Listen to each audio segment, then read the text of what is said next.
Good morning दोस्त, मैं Randhir sir. आप लोगों को मैं पढ़ा रहा हूँ मैथमेटिक्स पढ़ा रहा हूँ।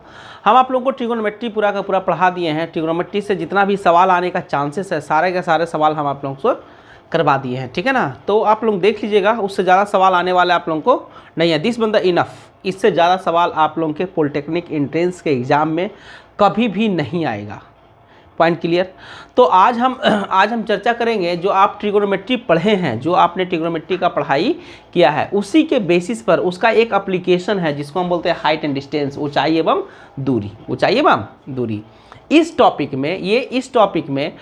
टॉपिक में हम मेजर करते हैं, कहीं किसी का हाइट निकालना है या किसी का दूरी निकालना रहता है। कोई मान लिया कि टावर है, या तो देखिए तार का खंभा रहता है, वहाँ से कुछ एंगल पर से देखते हैं तो वो एंगल दिखता है आपको, वहाँ से मतलब उसी का हाइट निकालना है, कितना दूरी पर ये निकालना है, ठीक है ना।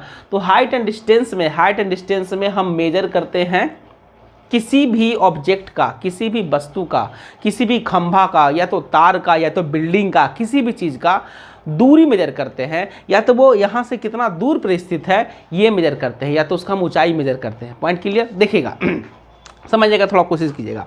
देखिए, मान लिया कि ये एक खंभा है, मान लिया कि क्या है भाई, एक पोल है, खंभा है, और ये इस पॉइंट पर से इसका दूरी मान लिया कि x है, और इसका हाइट मान लिया कि h है। हाइट कितना है? h है, ठीक है।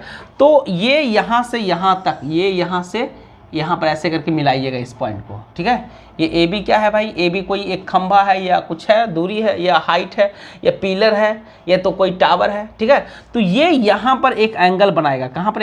यहाँ पर एक क्या बनाएगा? एंगल बनाएगा, ठीक है ना। यहाँ पर क्या बनाएगा? एक एंगल बनाता है, ये एंगल बनाता है।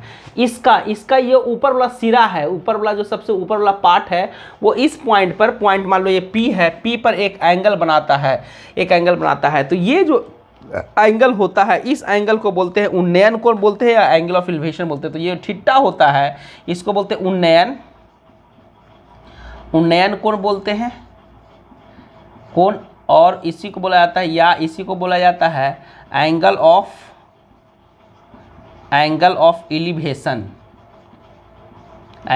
एलिवेशन बोला जाता है, ठीक है ना। जैसे कि ये एक हाइट है, आप ऐसे करके देखिएगा तो कुछ ना कुछ एंगल पर से दिखेगा।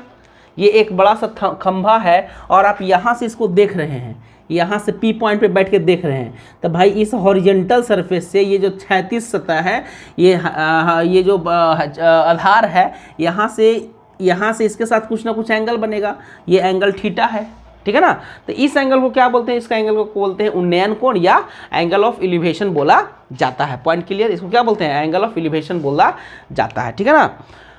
तो एंगल ऑफ एलिवेशन यही होता है, कि इसके टॉप पर से, देखिए ये क्षैतिज सतह, यहाँ पर जो एंगल बनता है उसको क्या बोलते हैं? एंगल ऑफ एलिवेशन या उन्नयन कोण बोलते हैं। लेकिन अगर यही टावर है ना, आप यहाँ से बैठ के, इसको यहाँ है, और आप यहीं से बैठ के इस पॉइंट को देख रहे हैं, P पॉइंट को। इसमें क्या था? आपने P पॉइंट पे बैठ के इस कोना को देखा, और अब क्या है कि आप यहीं पे बैठे हुए हैं। कहाँ पे? B पॉइंट पे। ये A और B एक हो गया, खंभा हो गया, h हाइट का है, और आप यहीं से बैठ के इस पॉइंट पे P पॉइंट को देख रहे हैं। कहाँ पे बैठ के? इस बार इस बिल्डिंग पे बैठ के। इसके पहले आप P पॉइंट पे बैठे हुए थे, आप कहाँ पे बैठे हुए हैं? बिल्डिंग पे बैठे हुए हैं। तो जब बिल्डिंग पे बैठ के देख रहे हैं, तो ये इस तरह से एक एंगल बनेगा, इस तरह से। तो यहाँ पर से जो ये हॉरिजेंटल के साथ, ये जो होता है, ये हॉरिजेंटल के साथ, क्षैतिज के साथ, ये जो एंगल बनता है, ये जो एंगल थीटा बनता है। कौन सा एंगल भाई? एंगल जो थीटा बनता है, ये जो एंगल थीटा बनता है, इसको बोलते हैं अब नमन कोण।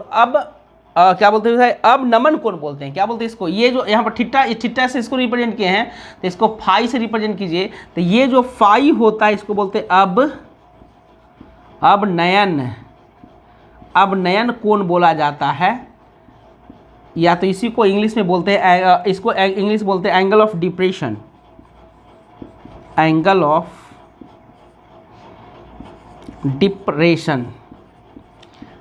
ऑफ डिप्रेशन बोलते हैं। क्या बोलते हैं? एंगल ऑफ डिप्रेशन बोलते हैं, ठीक है। क्या क्या बोले जरा समझिएगा।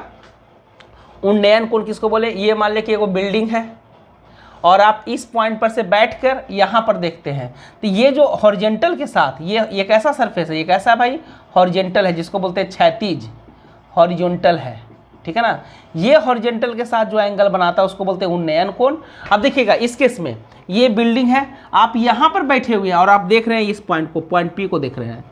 इसमें आप पी पॉइंट पे बैठ के बी पॉइंट को देखते थे, इसमें आप बी पॉइंट पे बैठ के पी पॉइंट को देखते हैं। तो ये जो हॉरिजॉन्टल है ये कौन सा भाई, ये हॉरिजॉन्टल है, हॉरिजॉन्टल है। इस हॉरिजॉन्टल के साथ जो एंगल बनता है उसको बोलते हैं अवनयन कोण, या तो बोलते हैं एंगल ऑफ डिप्रेशन बोला जाता है, ठीक है ना। इसको क्या बोलते हैं, अवनयन कोण या एंगल ऑफ डिप्रेशन बोला जाता है, ठीक है। इस पी पॉइंट को जो आप देख रहे हैं, इस पी पॉइंट को जो देख रहे हैं यहाँ पे बैठ के, तो यहाँ पर जो एंगल बनता है इसको क्या बोलते हैं, इसको फाई बोल रहे हैं, फाई इसको बोलते हैं, फाई को अवनयन कोण बोलते हैं या क्या बोलते हैं, एंगल ऑफ डिप्रेशन बोलते हैं, डिप्रेशन बोलते हैं, इसको क्या बोलते हैं, एंगल ऑफ एलिवेशन बोलते हैं। पॉइंट क्लियर हुआ ना। अब देखिएगा इसी के बेसिस पर हम एक सवाल बनाते हैं, लेकिन पहले आप ये बना लीजिए, इसमें कुछ थ्योरी कुछ नहीं होता है, हाइट एंड डिस्टेंस में कोई थ्योरी नहीं होता है, सिर्फ और सिर्फ सवाल होता है। बस दो ही को पॉइंट होता है कि अगर आप इस हॉरिजॉन्टल के साथ ये एंगल बनाते हैं तो इसको बोलते हैं उन्नयन कोण या एंगल ऑफ एलिवेशन बोला जाता है, और अगर आप इस हॉरिजॉन्टल के साथ ये एंगल बनाते हैं तो इसको बोलते हैं अवनयन कोण या एंगल ऑफ डिप्रेशन बोला जाता है। बस यही इसका थ्योरी है, इसके अलावा कुछ नहीं। अब देखिएगा हम इस पे सवाल आपको बताते हैं, चलिए देखिएगा, पहले ये उतार लीजिए फिर बताते हैं।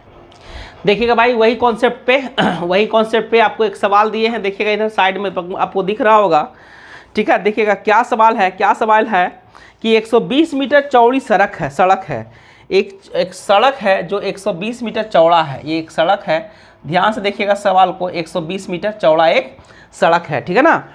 सड़क है के दोनों किनारों पर दो बराबर ऊंचाई के खंभे आमने सामने स्थित है, एक खंभा यहाँ पर है और एक खंभा यहाँ पर है, बराबर है। तो मान लो कि इसका हाइट अगर h है तो इसका भी हाइट कितना है भाई, h है, दोनों बराबर है ना। अब चलिए आगे पे क्या बोलता है भाई, आमने सामने स्थित है, सड़क के बीच किसी बिंदु से खंभे के ऊपरी सिरों का उन्नयन कोण 60 डिग्री एवं 30 डिग्री है। मतलब कि मान लीजिए कि कोई पॉइंट यहाँ पर P है ना, यहाँ से इसको ये पॉइंट और यहाँ से ये पॉइंट, ठीक है, ये बनाता है भाई 30 डिग्री का एंगल और ये बनाता है भाई 60 डिग्री का एंगल। उन्नयन कोण बोल रहा है, उन्नयन कोण बोला है, एंगल ऑफ एलिवेशन बोल रहा है। तो हॉरिजॉन्टल से नीचे वाले से बनाएगा, ये बनाएगा, ठीक है, ये 30 डिग्री और ये 60 डिग्री बनाता है, ठीक है।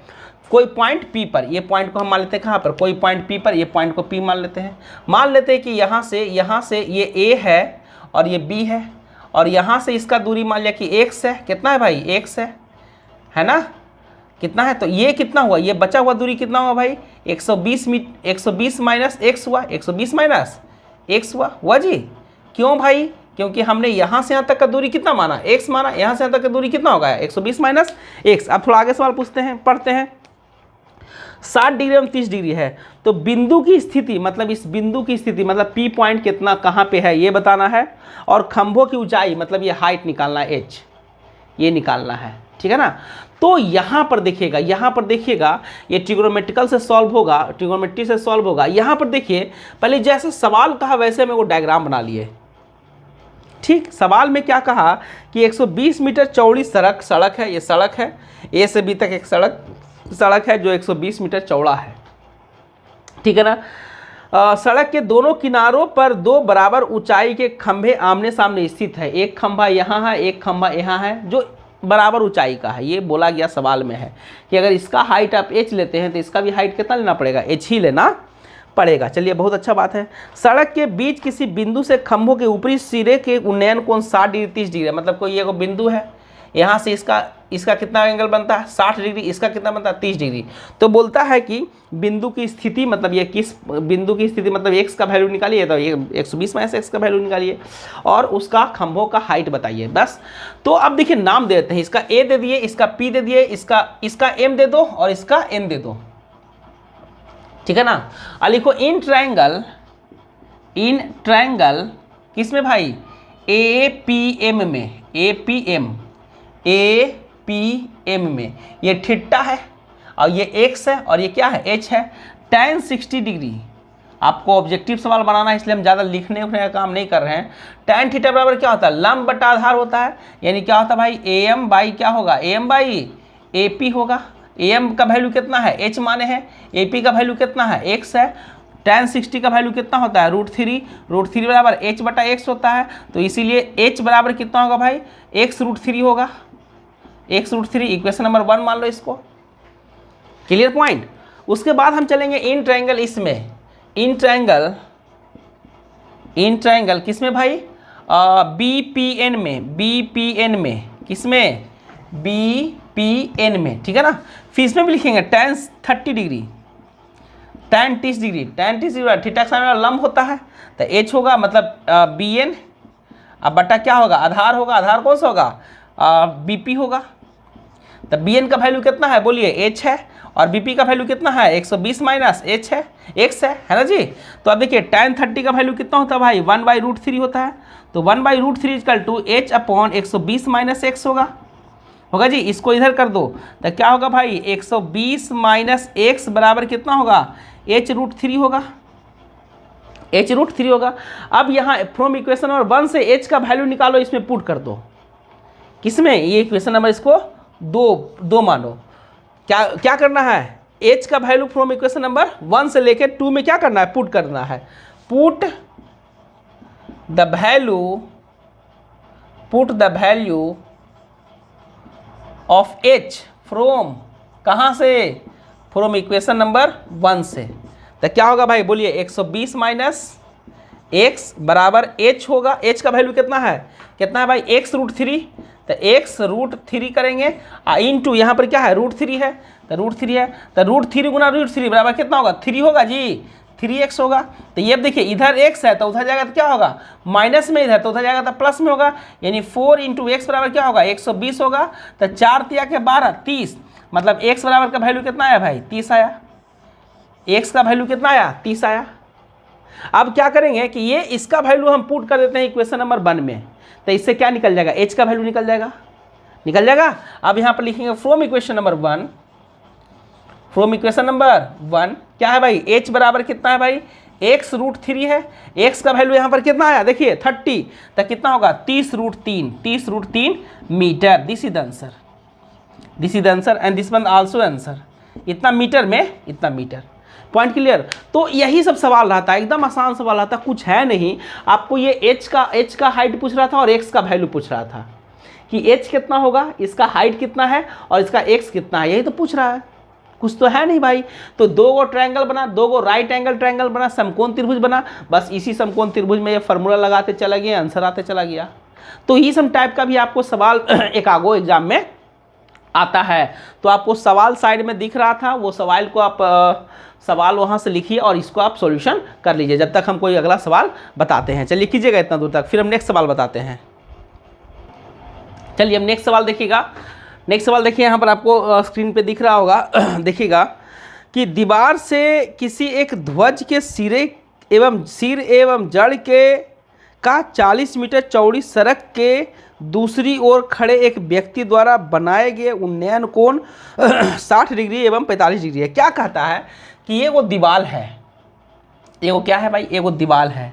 मान लिया कि ये दीवार है h हाइट का, कितना हाइट का, h हाइट का, और यहाँ से एगो 40 मीटर पे खड़ा एगो आदमी है, और कहता दीवार पर एगो रखा हुआ है क्या, ध्वज, एगो रखा हुआ है ध्वज मतलब झंडा, ठीक है। और ये झंडा मान लो कि x का है, कितना उसका हाइट है, x का है।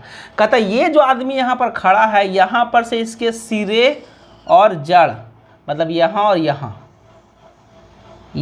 यहाँ से एंगल बनाता है। कितना बनाता है, यहाँ से बनाता है 45 डिग्री का एंगल बनाता है, उन्नयन कोण कितना 45 का, और यहाँ से कितना बनाता है भाई, यहाँ से बनाता है 60 डिग्री का। कितना डिग्री का, 60 डिग्री का एंगल बनाता है। तो पूछता है कि ध्वज की ऊंचाई क्या होगा, मतलब x का वैल्यू क्या होगा। नाम दे दो, इसको O दे दो, इसको P दे दो, इसको Q दे दो, इसको R दे दो।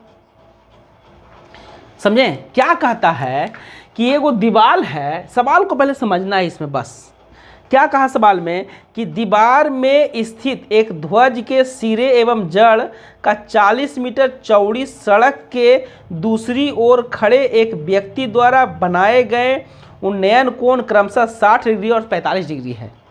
एगो दीवार का सिरा पे एगो ध्वज लगा हुआ है और इसके दूसरे सिरे पर 40 मीटर दूर पर एगो आदमी बैठा हुआ है जो देख रहा है कि इसके सिर और इसके जड़ के एंगल बनाता है 45 डिग्री और 60 डिग्री 45 डिग्री बनाता है, यही बना रहा है। तो कहता है कि इसका ऊंचाई क्या होगा, बस यही डायग्राम होगा। सबसे पहला काम ट्रिगोनोमेट्री का सबसे पहला काम कि आपको एगो डायग्राम बनाना है। डायग्राम बनाना सीख गए, ट्रिगोनोमेट्री आसान हो गया। डायग्राम बनाना अगर नहीं सीखे हैं तो ट्रिगोनोमेट्री कभी भी नहीं होने वाला है, हाइट एंड डिस्टेंस का सवाल नहीं बनने वाला है। सबसे पहला काम डायग्राम बनाना है, जो जैसे कहता वैसे वो डायग्राम बना दिया। अब देखिएगा बहुत ही आसान है। तो ये एक्स का वैल्यू निकालना है, तो इन ट्रायंगल किस में चलेंगे भाई, ओ पी क्यू में, ओ पी क्यू में चलेंगे, ठीक है ना, ओ पी क्यू में चलेंगे। तो देखिए ये है एंगल, तो ये एंगल कितना बना, tan 45 डिग्री होगा। tan 45 डिग्री क्या बराबर क्या होता है, लंब अब बटा आधार होता है। तो h बटा कितना, h बटा 40 होगा। h बटा लंब का कितना है, h है ना जी, यहाँ से यहाँ तक को कितना माने हैं, h माने हैं, ठीक है। और ये कितना है, 40 है, 40 हो गया। tan 45 का वैल्यू कितना होगा बोलिए, tan 45 का वैल्यू 1 होता है, h बटा 40 होगा जी। तो इसीलिए h बराबर कितना हो गया, मतलब दीवार का हाइट कितना हो गया भाई, 40 मीटर हो गया। दीवार का हाइट कितना हो गया, 40 मीटर हो गया, ठीक है ना। अब चलेंगे इन ट्रायंगल, इसमें इन ट्रायंगल किसमें भाई, OPR में, OPR में। देखिए तो इसमें कितना बनता है एंगल, कितना बनता है एंगल बताइए, यहाँ से यहाँ तक एंगल 60 डिग्री। तो tan 60 डिग्री बराबर क्या होगा भाई, थीटा के सामने वाला लंब, लंब बराबर क्या होगा OR, अब बटा आधार, आधार बराबर क्या होगा OP होगा।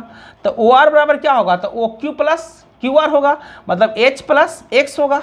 अब बटा OP का वैल्यू कितना है, 40 है, H का वैल्यू निकल गया कितना, 40। tan 60 का वैल्यू कितना होता है, √3 होता है। √3 बराबर कितना होगा, H के यहाँ पर कितना पुट होगा, 40 प्लस X अब बटा 40 होगा। हमको X का वैल्यू निकालना था, इसको इधर गुना कर देते हैं तो क्या होगा बोलिए, देखिएगा इधर पर देखिए बनाते हैं, 40 प्लस X बराबर कितना होगा, 40 √3 होगा।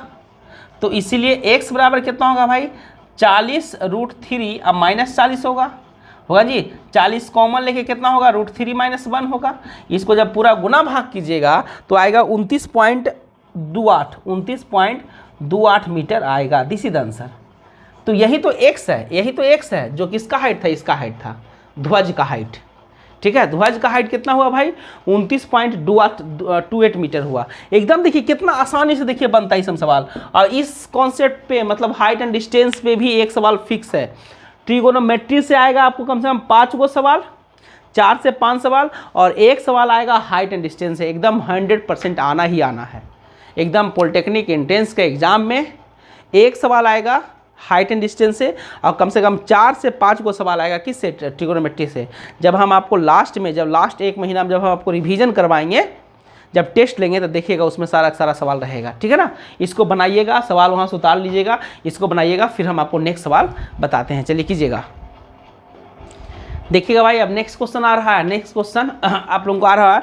सवाल क्या है, पहले सवाल पढ़िए। 200 मीटर ऊंची एक शिखर की चोटी है, कितना मीटर ऊंचा है भाई, 200 मीटर। तो ये एक हो गया, 200 मीटर का हो गया, कितना मीटर का हो गया, 200 मीटर का एक है, ठीक है ना। 200 मीटर ऊंची एक शिखर की चोटी से प्रेक्षक ने दक्षिण में स्थित 2 नावों को, मतलब इस यहाँ पे खड़ा हो गया, ये शिखर पे क्या बोलता है, 200 मीटर ऊंची एक शिखर की चोटी पर यहाँ पे खड़ा होके देखता है कि 2 नावों का अवनयन कोण, कौन सा कोण, अवनयन कोण, मतलब यहाँ से कुछ ऐसे होता होगा, और यहाँ से ही देखता है एक नाव इस पॉइंट पर है, और यहाँ पर इसका जो एंगल बनता है, एक एंगल यहाँ पर बनता है, और कितना बनता है भाई, 60 डिग्री का, 60 डिग्री का। और यहाँ से एक यहाँ पर कोई नाव होता होगा जो यहाँ से ये अवनयन कोण बनाता होगा 30 डिग्री का। देखिएगा सवाल में यही देखिए क्या कह रहा सवाल, पहले समझिएगा एक बार और। 200 मीटर ऊंची एक शिखर की चोटी से प्रेक्षक ने के दक्षिण में स्थित दो नावों के अवनयन कोण 60 डिग्री एवं 30 डिग्री है। दोनों नावों के बीच की दूरी ज्ञात करें। मतलब कि एक नाव मान लो कि पॉइंट P पर है, एक नाव मान लो को पॉइंट Q पर है। इसको मान लो M मान लो, इसको मान लो N मान लो, ठीक है ना। इसको M, इसको N मान लो। यही तो बात है भाई। अब देखिए, ये 60 डिग्री होगा तो ये भी कितना होगा, 60 डिग्री होगा। ये 30 डिग्री होगा तो ये भी कितना होगा भाई, 30 डिग्री होगा।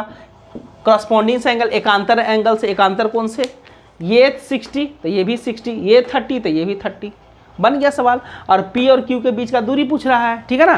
तो लिखेंगे किस में, इन ट्रायंगल, इस कौन से ट्रायंगल में भाई बोलिए, PNM में, PNM में, PNM में tan 60 डिग्री, tan 60 डिग्री में क्या होता है, थीटा के सामने लंब होता है। तो लंब का कितना है, 200 मीटर। अब बटा आधार, आधार क्या है, PM है, P से M तक है। तो tan 60 का वैल्यू कितना होता है, √3 होता है। √3 बराबर कितना होगा, 200 बटा P इंटू M होगा। तो इसीलिए PM बराबर कितना होगा बोलिए, 200 बटा √3 होगा। इतना मीटर होगा जी, होगा ना। एकदम फटाफट सॉल्व करना है। उसके बाद इस ट्रायंगल में आ जाइए, इन ट्रायंगल। इन ट्रायंगल किस में भाई, इन ट्रायंगल बोलिए QNM में, QNM में tan 30 डिग्री बराबर क्या होगा बोलिए, tan थीटा बराबर लंब बटा आधार होगा। लंब बराबर कितना है भाई, 200, बटा आधार कितना है, QM है, QM है ना जी। tan 30 का वैल्यू कितना है, 1/√3 है, बराबर कितना, 200 बटा QM है ना जी। तो इसीलिए QM बराबर कितना हो जाएगा बोलो, QM बराबर, तो ये इधर चल जाएगा, 200√3 हो जाएगा, 200√3 होगा। तो अब देखिए PM का वैल्यू में आपको निकल गया और QM का वैल्यू निकल गया। तो इन दोनों के बीच के दूरी, तो नावों के बीच की दूरी बराबर क्या होगा बोलिए, PM प्लस MQ होगा। PM का वैल्यू कितना आया है, 200 बटा √3, 200 बटा √3, और प्लस MQ का वैल्यू कितना आया है, 200√3 आया है, 200√3 आया है। इस पूरे को जब गुना भाग कीजिएगा तो इसका वैल्यू आएगा 460 मीटर। कितना आएगा, 460 मीटर आएगा आंसर, ठीक है ना। देखिए कितना आसान है एकदम, बहुत ही सब ऑब्जेक्टिव टाइप का सवाल होता है, एकदम ऑब्जेक्टिव। 10 वो सवाल आप बना लीजिएगा तो एकदम आसान हो जाएगा, एकदम ही ईजी हो जाएगा। समझे आप लोग, एकदम ही आसान सवाल हो जाएगा ये सब। तो यही है सब सवाल आप लोगों को। अब हम इस पे आप लोगों को सवाल भेज देते हैं। इस पे कितना सवाल है, इस पे 19 को सवाल दिया हुआ, 19 सवाल हम आपको भेजते हैं। आप लोग बना के मेरे व्हाट्सएप पे भेजिएगा, अपने ग्रुप में भेजिएगा। आपका ग्रुप बना हुआ है, पॉलिटेक्निक एंट्रेंस का एक ग्रुप बना हुआ है, उसी पे आप लोग उसको भेजिएगा, ठीक है ना। या तो मेरे व्हाट्सएप पे भेजना चाहेंगे तो मेरा नंबर आप लोग जानते ही होंगे, ऐसे 8709269915, यही मेरा व्हाट्सएप नंबर भी है। आप इस पर भी भेज सकते हैं। अभी हम सवाल आप लोगों को भेजते हैं, तो ये आप कर लीजिएगा। इसके बाद हम आप लोगों को पढ़ाएंगे, पहले इसका कैलकुलेशन करवा देंगे। उसके बाद हम आप लोगों का नेक्स्ट टॉपिक स्टार्ट करेंगे, कोऑर्डिनेट। कौन सा स्टार्ट करेंगे, कोऑर्डिनेट स्टार्ट करेंगे, ठीक है ना। क्योंकि उससे भी सवाल एग्जाम में सवाल ज़्यादा आता है, मतलब 3 को 4 को सवाल उससे भी आता है। तो जो जिससे ज़्यादा सवाल पहले आता है, पहले उसी को हम ख़त्म करते हैं, ताकि आप पे के दिमाग पे प्रेशर ज़्यादा नहीं रहे, ठीक है ना। मेन टारगेट क्या है, आपका एग्ज़ाम निकल जाना है। तो इसीलिए जिससे ज़्यादा सवाल आते हैं हम पहले उसी को पढ़ा के ख़त्म करते हैं, ठीक। तो इसके बाद हम स्टार्ट करेंगे कौन सा टॉपिक भाई, इसके बाद स्टार्ट करेंगे कोऑर्डिनेट स्टार्ट करेंगे, कोऑर्डिनेट स्टार्ट करेंगे। पॉइंट क्लियर ना। चलिएगा, तो इसको आप बना लीजिएगा अच्छी तरह से। हम फिर आप लोगों को सवाल होमवर्क देते हैं, ठीक। Thank you.